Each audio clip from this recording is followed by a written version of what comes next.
Salut tout le monde! Aujourd'hui on se retrouve pour la 23e capsule littéraire qui va donc porter, comme vous avez pu le voir dans le titre, sur La délicatesse du homard de Laure Manel.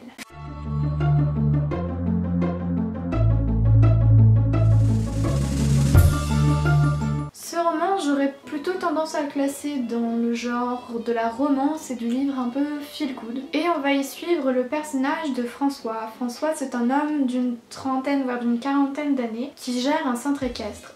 Et ce centre équestre, est situé en Bretagne. Il mène une existence plutôt morne et on comprend dès le début de l'histoire qu'il a un gros passé douloureux avec des secrets, des événements plutôt tragiques qui pèsent sur ses épaules. Et un beau jour, alors qu'il se promène à cheval sur la plage, il va découvrir une femme inconsciente sur la plage et en la voyant ainsi, il se décide à la ramener chez lui histoire de la prendre sous son aile et de l'aider. Parce qu'il sent vraiment une espèce de détresse qui trouve écho dans sa propre détresse. Pensant obtenir des réponses sur ce qui l'a amené à se retrouver sur cette plage et sur son identité, François est malheureusement bien vite contraint de se faire une raison parce que la jeune femme est très secrète sur sa vie et tout ce qu'elle consent à dire c'est une identité qu'elle décline très rapidement en se présentant comme une jeune femme nommée Elsa. Évidemment François est très intrigué par elle et on va suivre tout au long de cette romance la création d'un lien entre les deux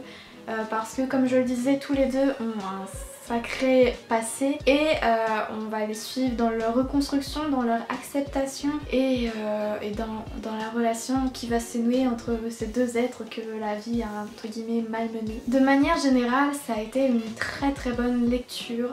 J'ai été agréablement surprise parce que le résumé avait l'air un peu étrange et puis l'histoire en elle-même avait l'air un peu étrange, surtout le fait que l'homme prenne cette Elsa chez lui comme ça. C'était un peu un concept qui m'avait laissé dubitative, mais rapidement en fait tu ne peux qu'être touché par cette histoire. C'est un récit qui de manière générale, même s'il y a certains moments de tension et certains moments dramatiques, reste plutôt doux et vraiment très agréable à lire. Et je pense que dans le paysage littéraire de la romance, il dénote parce que contrairement à certaines romances où l'expression des sentiments est vraiment très plate, tu ressens pas grand chose. Là vraiment on véhicule des sentiments forts et on te fait vraiment vivre quelque chose, une expérience unique en son genre et ça ne te laisse pas indemne. Surtout que l'auteur va faire le choix de prendre son temps pour planter le décor, pour planter les personnages, pour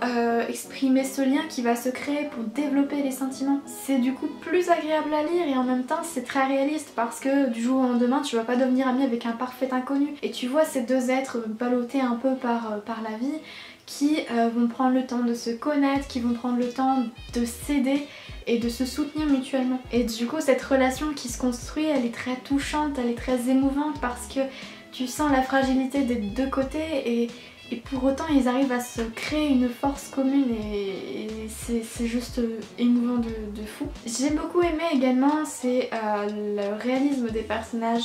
T'as envie de croire en l'existence de ce François et de son centre équestre et t'as envie de croire en cette Elsa qui est une jeune femme forte mais qui en même temps a un passé lourd, qui se retrouve sur cette plage et qui est paumée, juste paumée et qui va trouver de l'aide auprès de ce François qui lui aussi va trouver de l'aide auprès d'elle. Bref, c'est vraiment très réaliste et c'est très beau comme histoire, c'est vraiment une très belle leçon de vie quelque part. Et enfin le gros point fort également c'est que on va te parler de sujets parfois difficiles et pour autant ça garde une certaine légèreté parce que la qualité d'écriture de l'auteur est présente, elle est au rendez-vous. C'est une plume fluide, un peu aérienne et qui pourtant va prendre le temps de travailler les émotions et puis c'est agréable à lire.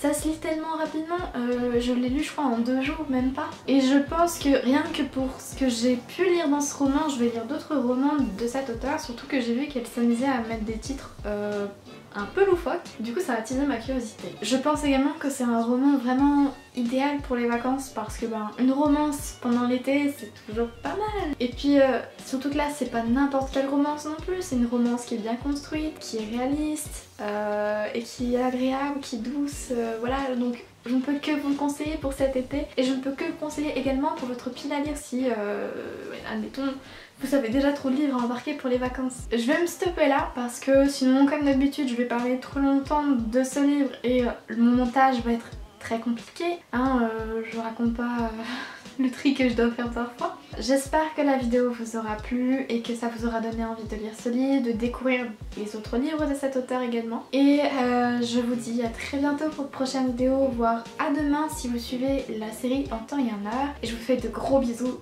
Salut!